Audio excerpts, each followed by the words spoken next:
If there's one thing Hollywood loves more than making a buttload of money off of pre-existing properties, it's making two buttloads of money off of pre-existing properties. While cliffhangers and two-parters are as old as Hollywood itself, the phenomenon as we know it today first came about in 2010 with the release of Deathly Hallows Part 1. The success of the Harry Potter finale sent studios into a feeding frenzy, prompting just about every series based on a book to split its finale into two parts, regardless of the length. This trend reached its, let's say, peak with the three-part release of the Hobbit films, and then fizzled out completely just 2 years later with Allegiant bombing so hard that Part 2 was never even filmed. In the past few years, however, Hollywood has doubled down on doubling up, both with book adaptations and beloved franchises. This means that now more than ever, filmmakers need to understand what it takes to make a good Part 1, because it's a lot more complicated than they might think. Today, we'll be taking a look at three of Hollywood's highest profile book adaptations, Dune, Deathly Hallows, and Breaking Dawn, to figure out not only if they're good movies, but specifically if they're good first installments in a two-part product.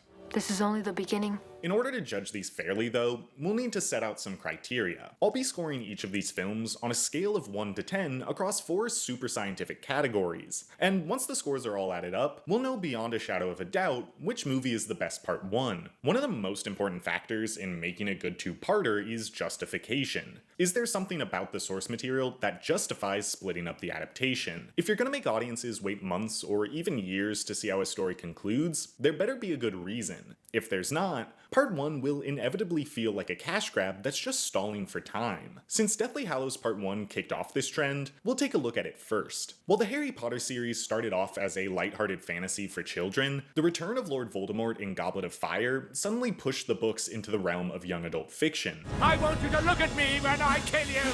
I want to see the light leave your eyes!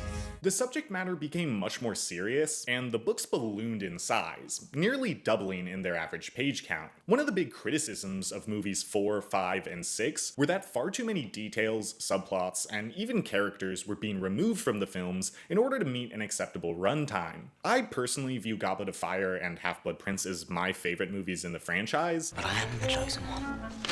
Okay, sorry. Not to mention the pincers.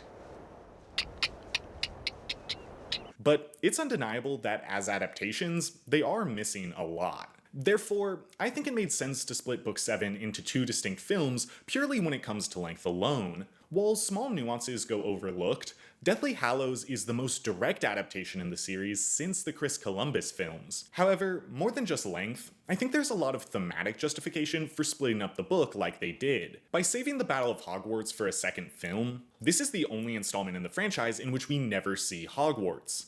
I'm not coming back, Hermione.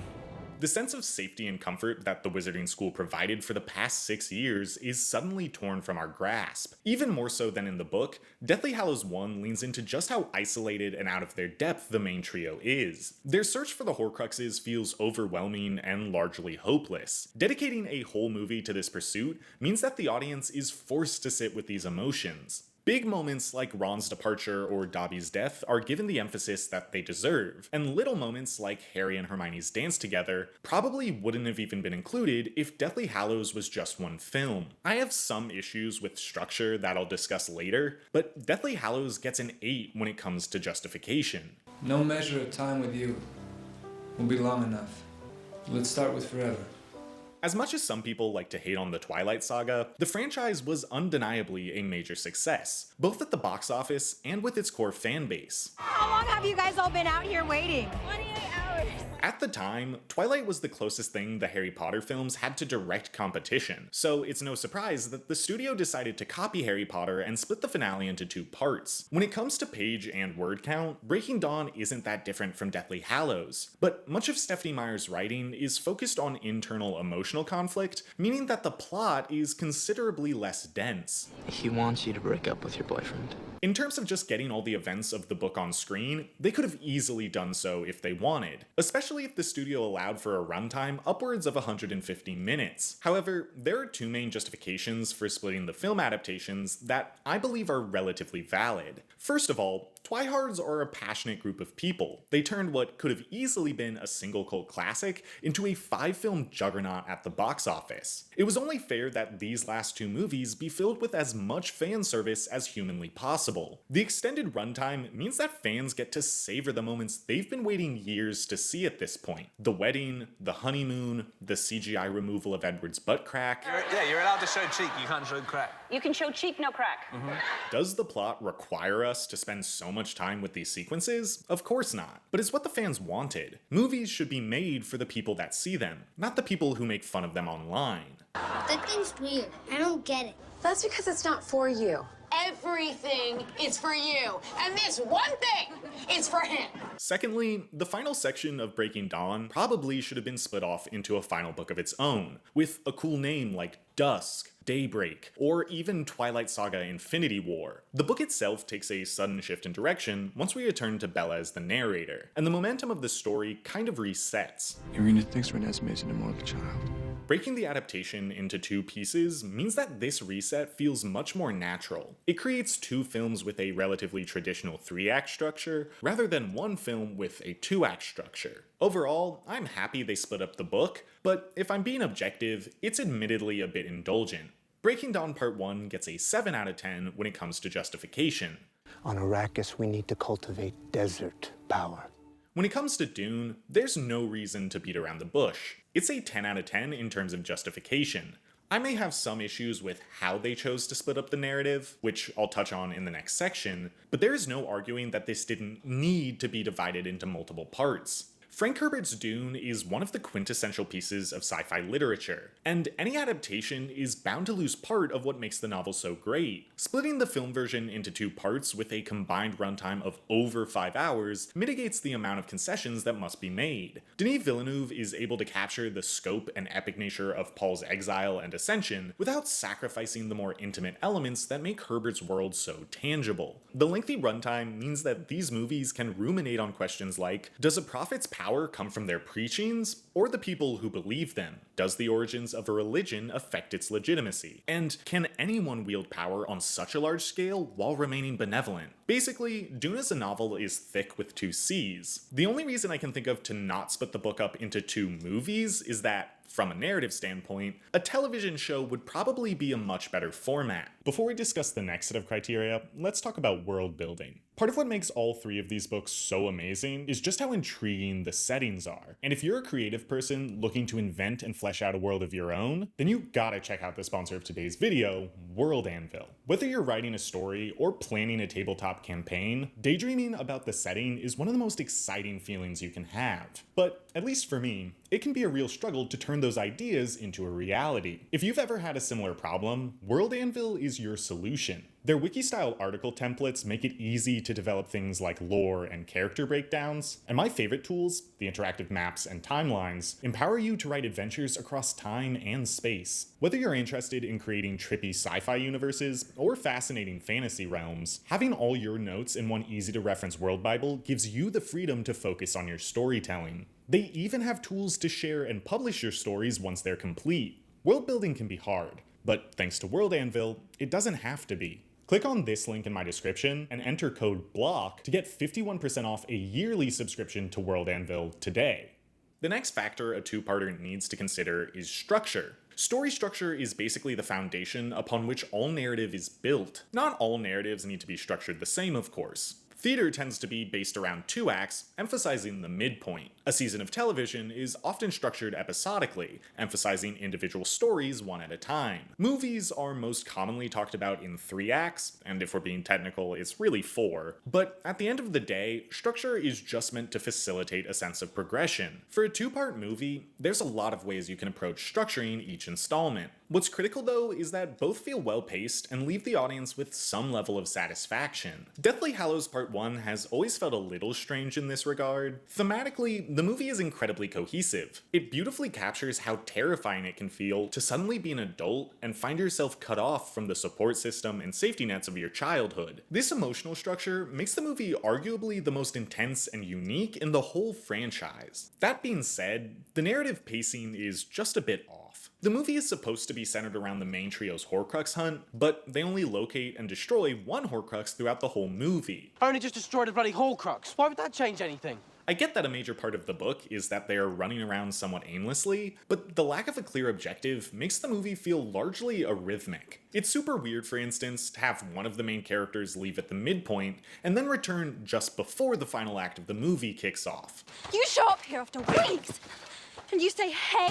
The episodic structure of the 7th Harry Potter book is able to work because we see all their different side quests weave together. But because the movie ends where it does, sections of the narrative feel like they lack focus and direction. Elements like learning about the Deathly Hallows don't actually connect in a meaningful way to the events of this movie. Yes, they pay off later in part 2, but it feels out of place as is in part 1. Also, the movies completely ignore much of what makes the Hallows thematically important in the books, so this issue is just heightened even further. I think restructuring the movie to end after the Gringotts heist would solidify its identity as the movie about the Horcrux hunt. The big cliffhanger would be realizing that they have to return to Hogwarts, and part 2 could focus entirely on the epic battle. Or, if you want to keep the ending where it is, I think you need to explicitly make this movie about friendships being tested. It's definitely in the subtext, but bringing these elements to the forefront would be incredibly powerful, and make this moment hit even harder.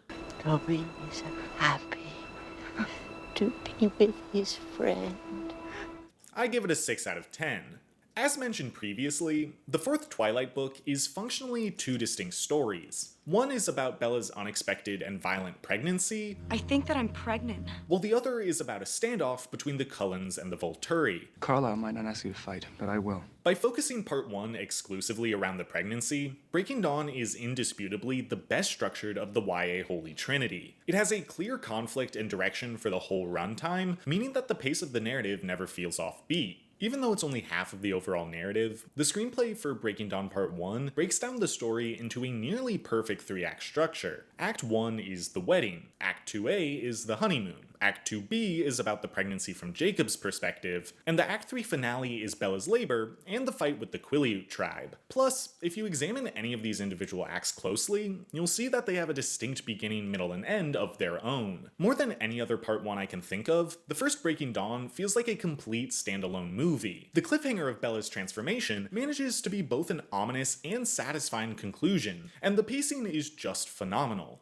Ladies, if you have yourself the type of man who likes Lily James but not Mamma Mia, this is probably going to be the easiest Twilight movie for him to sit through. Breaking Dawn Part 1 gets a 9 out of 10 when it comes to structure, and the only reason I took a point off is because it doesn't leave much for Part 2 to sink its teeth into. What's in the box? Pain. So, I was initially pretty negative on Dune Part 1. Denis Villeneuve is undeniably an amazing filmmaker, and the movie is one of the most visually striking pieces of cinema I've gotten to see in a movie theater, but something about the way they divided the movie really rubbed me the wrong way. Splitting the film up was absolutely justified, but tricking the audience into watching half of a story just wasn't. This isn't the fault of the movie itself, but Warner Brothers actively tried to mislead audiences with the marketing. Trailers and posters featured Zendaya heavily, and actively omitted the Part 1 subtitle from all promotional materials. The big line from Zendaya that all the trailers had been emphasizing, "This is only the beginning." Yeah, that was the last line of the entire movie. My resentment for this bait and switch heavily influenced my opinion of the movie for the longest time, but now that I've seen Part 2, I'm able to examine the film in a more objective manner. Knowing the vision for the completed product, I can see that Denis Villeneuve wanted to create the most faithful adaptation of Dune he possibly could, even going so far as to change major details in order to make audiences better understand the intended message of Herbert's novel. You could easily cut down the first movie to a 2-hour runtime, but the filmmakers want you to bask in the intensity of each and every image, and in this regard, the film succeeds brilliantly. But I still think Part 1 is poorly structured. Just like Across the Spider-Verse, Dune 1 stops right as the actual plot is getting started. If the novel Dune is the story of Paul Atreides, or any of the other 15 names he goes by, There are some who call me Tim. The fall of House Atreides is the break from Act 1 into Act 2, and the midpoint, which is usually the most logical place to end a Part 1, is when Paul kills Jameis in single combat. The problem is, this only works as a midpoint in the novel because he gains the name Musul and Wadib after defeating his opponent. These names symbolize the fact that Paul is now Fremen and sets up his ascension to the role of prophet. Paul's depiction in the first movie is already a bit one note, and this change further robs him of a satisfying character arc. This might be considered blasphemy to some, but I think Dune Part 1 should have focused more on Oscar Isaac as the main character. The strongest aspect of the movie is how inevitable the fall of House Atreides feels. From the moment the Duke accepts control of Arrakis, there is no call we do not answer, there is no faith that we betray. You know it's only a matter of time before the unthinkable happens. Structuring Dune like a tragedy in the vein of Hamlet or Macbeth, with Leto as the tragic hero, would give the movie a much more defined rhythm unto itself. I'll admit that parts 1 and 2 together wind up feeling like a complete and satisfying story, but this section is about how well part 1 is structured by itself. Lord of the Rings was meant to be one huge epic, but both the novels and the movies managed to create 3 well-structured and satisfactory installments. In this regard, Dune Part 1 gets a 5 out of 10. So most of what we've been discussing up until this point has been focused on narrative and plot, but by nature of being a film adaptation, the filmmaking itself is one of the most important elements to consider. After all, that's what makes an audience so excited to see their favorite stories translated to the big screen. Before David Yates took the helm with Order of the Phoenix, Chris Columbus was the only person to direct more than one installment in the franchise. As a result, each of the films had a wildly unique style and flavor. However, Yates has now helmed 7 films within the franchise, and many blame him for the attempted Marvelization of the wizarding world. Though, I blame the failure of Fantastic Beasts on the fact that J.K. Rowling is just a bad screenwriter. Conversely, the first 2 films he made are some of the most bold in terms of style and vision. He really felt like he was going for something with movies 5 and 6, even getting the cinematographer from Amelie to join the crew for Half-Blood Prince. By contrast, Deathly Hallows 1 and 2 don't have nearly as distinctive a visual palette, but I think in this case it's intentional. Especially in part 1, Yates is going for a much more naturalistic look than before. Whereas Phoenix and Prince are graded to match the colors of their respective book covers, Deathly Hallows utilizes more muted and neutral tones. The audience's view of the world feels much more objective, and the magic we have come to expect from this series is largely absent. That's life! You go along and then suddenly... Though it might be less fun to look at, this approach perfectly encapsulates the predicament our main characters find themselves in. They have no one to help them, and must traverse the Muggle world with little more than a tent and Hermione's wits. You're amazing, you are. Always a total surprise. The drab way they shoot interiors, and the reverent way they shoot nature, really grounds the film in our reality. It brings into focus that the fight for the wizarding world is happening just out of sight of the Muggles, and if Voldemort wins, normal people will suffer the consequences, same as any wizard. In terms of specific sequences that stand out, 2 immediately come to mind. First, there's the 7 Potter sequence. Seeing everyone react to their transformation is hilarious. Bill, look away. I'm hideous. And always reminds me of the Jack Sparrow scene from At World's End. The buildup of tension as everyone takes flight is palpable, and the sudden eruption of chaos as they pass through the clouds never fails to get my blood pumping. Seeing Hagrid weave through traffic is an exhilarating action beat, and the silence when Bill reveals that Mad Eye's dead is a sobering way to end the set piece. The second sequence that always impresses me is seeing the Snatchers chase the main trio. In yet another out of the frying pan into the fire moment, Harry, Ron, and Hermione apparate away from the Death Eaters only to come across a band of Snatchers. Hello, beautiful. The way Hermione slowly realizes how screwed they are before turning to run away makes this scene feel like something out of a childhood nightmare. The casual nature in which Scabior tells his men, "Well, don't hang about. Snatch 'em!" is haunting, and the choice to zero in on only a few bits of diegetic sound lets the horror of this moment speak for itself. Even if the overall direction they took with this installment wasn't my favorite, I think they really nailed what they were going for. It might be less enjoyable than other entries, but Deathly Hallows is an 8 out of 10 in terms of filmmaking. Edward is all about Bella, even though she's not the captain of the volleyball team. As silly as it might sound, Breaking Dawn is a tough one for me to analyze. It's easily my second favorite movie in the entire franchise. For a human, I can't imagine that it gets any better than that. New Moon comes out on top for me, just because I am and always have been a sad boy, but even then, the two are pretty neck and neck. That being said, I think the filmmaking in Breaking Dawn Part 1 is mostly just serviceable. It more than adequately conveys what people like about the source material, but doesn't do much to elevate it using the medium of cinema. One of the most interesting bits in the book is finally getting to see what it's like for Jacob to be a wolf. I mean, I just watched a kid I've known his entire life turn into a very large dog. We get a really cool glimpse at how the pack can read each other's thoughts, but after Jake stands up to Sam, we never return to this mechanic. It would have been awesome if they used the connection between Jake and his ragtag pack to explore characters like Leah in more detail. Shut up, Leah. Go away, Leah. Will the both of you shut up? She's a really interesting component of the books, and this would have been an easy way to give her some time to shine on screen. I also think the desperation is a little lacking in this installment. Because of the short runtime and brisk pacing, we don't sit with Bella's situation for all that long. Her pregnancy only lasts about 30 minutes, and the tension between the Cullens and Sam's wolf pack isn't given enough time to build. The makeup and CGI for Bella is pretty well done, but because the degradation happens mostly through montage, the filmmaking doesn't properly capture the slow loss of hope everyone goes through. That being said, the first half of the movie does contain some memorable moments that show off what director Bill Condon is capable of. The entire wedding is a crowd-pleasing spectacle, but the main ceremony is especially brilliant. The extended walk down the aisle elegantly conveys that just because Bella is nervous to leave her old life behind, it doesn't mean that there isn't an equally wonderful life waiting for her. Few movies manage to properly capture a wedding's peculiar mix of nerves and excitement, but Breaking Dawn pulls it off flawlessly. My favorite example of this is The Vows. The way Edward and Bella finish each other's sentences while the world around them just disappears, all while the song they first danced to plays in the background, it's just excellent. The director uses similar aesthetics to depict the couple's first night together on their honeymoon, and I'm really impressed with how well this walks the line between explicit and sensual. The consummation of their relationship is a major plot point in the last two books, but the act itself is essentially given the Mamma Mia treatment. We kissed on the beach and ...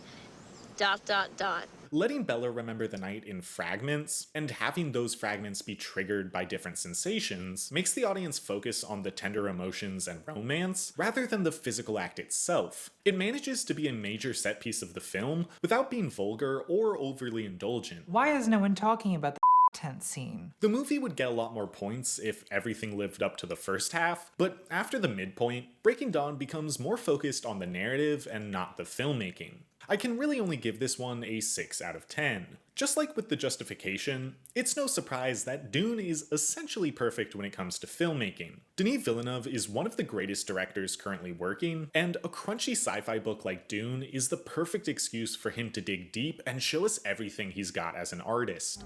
God in heaven. As mentioned previously, Dune is designed as a cinematic experience, and it really earns the label of must-see in theaters. The sound mix puts strain on even the most advanced speaker systems, and the exquisite imagery more than warrants paying for the most premium format available in your area. If I had to pick a favorite sequence to watch, it's probably the surprise attack on Arrakis. The imagery of the Harkonnens unleashing hell upon the city fills me with equal parts awe and dread. You can feel that this one conflict will have consequences that span galaxies and centuries alike. My one problem, however, is the use of sound throughout the movie, specifically non-diegetic sound. From a technical standpoint, Hans Zimmer's score is a masterpiece, but its lack of restraint means that it doesn't quite fit the imagery. Whether on Caladan or Arrakis, the score never seems to allow us a moment of silence. It's as if the soundscape thinks we're so dumb that we won't realize what we're looking at is epic unless there's an Inception or a Middle Eastern coded screen every time something shows up on screen. The second movie actually shows restraint, giving us moments of quiet as we listen to the diegetic noise of the desert or the silent tension of the final knife fight. But the sound design in the first film just feels far too desperate to impress. It insists upon itself, Lois. That's why I give Dune Part 1 a 9 out of 10 with regards to filmmaking. Now, the last category by which we will be judging these Part 1s is perhaps the most scientific of all, and that is the good dad coefficient. The inclusion of high-quality fatherly figures can elevate a movie from good to great, and otherwise fantastic films can lose a lot of goodwill if they suffer from severe daddy issues. You keep using the word. I don't think it means what you think it means. You might think that Harry Potter would score pretty low in this regard, cause, you know. Your parents are dead! But the good dad coefficient takes into consideration more than just biological parents. Even with Sirius and Dumbledore gone, Deathly Hallows still highlights the many significant male role models in Harry's life. Just look at all the people, both men and women, who turn up to help protect him at the beginning of the movie. We don't get to see as much of the real Mad Eye in the movies, but the brief time we get with him still manages to capture how much Harry looks up to him. He's especially influential when it comes to Harry becoming an Auror. He ends up giving his life to protect Harry, and that's the most noble sacrifice someone in his position can make. You have Hagrid, who's always been kind and protective. I brought you here 16 years ago. Seems only right that I should be the one to take you away now. And Mr. Weasley, who essentially views Harry as his own flesh and blood. They might not get a ton of time to shine in this movie, but the father figures are certainly present, making Deathly Hallows a solid 7 out of 10. I wanted to help people. Brings me happiness. The Twilight Saga has always been full of fantastic fathers, great dads, and superb daddies. But Breaking Dawn Part 1 is where these men are given the most time to shine. Edward starts out as a reluctant father, viewing his own child as nothing more than a demon spawn, but changes his tune once he starts to talk with the fetus. Carlisle openly accepts Bella into his family and makes numerous sacrifices to protect the people he cares about. He respects the desires of Bella as a patient and expectant mother, and is welcoming to the wolves when they come to stay on his property. However, the best dad in the franchise is without a doubt Charlie Swan. Billy Burke in the role of Bella's dad is hands down the best performance across all 5 films, and he's one of the only people who actively acknowledges how weird the Cullens are. Are those graduation caps? How creative! Or weird? Sure, the other movies have some great moments for Charlie, but Breaking Dawn lets him show off a broader spectrum of fatherly emotions. The concern he shows when Bella is forced to lie to him is always tough to watch, and I can't help but get misty-eyed every time I watch him walk his daughter down the aisle. Just don't let me fall, Dad. Never. Charlie Swan is one of the few fictional dads in the same tier as Kurt Hummel from Glee, and I'd be crazy to give Breaking Dawn anything less than a 10 out of 10 when it comes to the good dad department. Grandfather fought bulls for sport. Yes. Look where that got him. Now, Oscar Isaac is one of those actors who normally gets typecast as a daddy rather than dad, but his performance as Leto Atreides shows the man absolutely can do both. Leto was the most interesting character in Dune Part 1, and I wish they would have centered the movie around him rather than focusing so much on Timothée Chalamet. Duke Leto has an immense amount of responsibility on his shoulders, acting as a patriarch not just for his family, but for his planet and its citizens as well. He's vulnerable and humble when necessary, but is simultaneously a stalwart leader that inspires the utmost confidence. His scene on Caladan with Paul is one of my favorites in the whole movie, and it really encapsulates what makes him such a great fictional father. And if your answer is no, you'll still be the only thing I ever needed you to be, my son.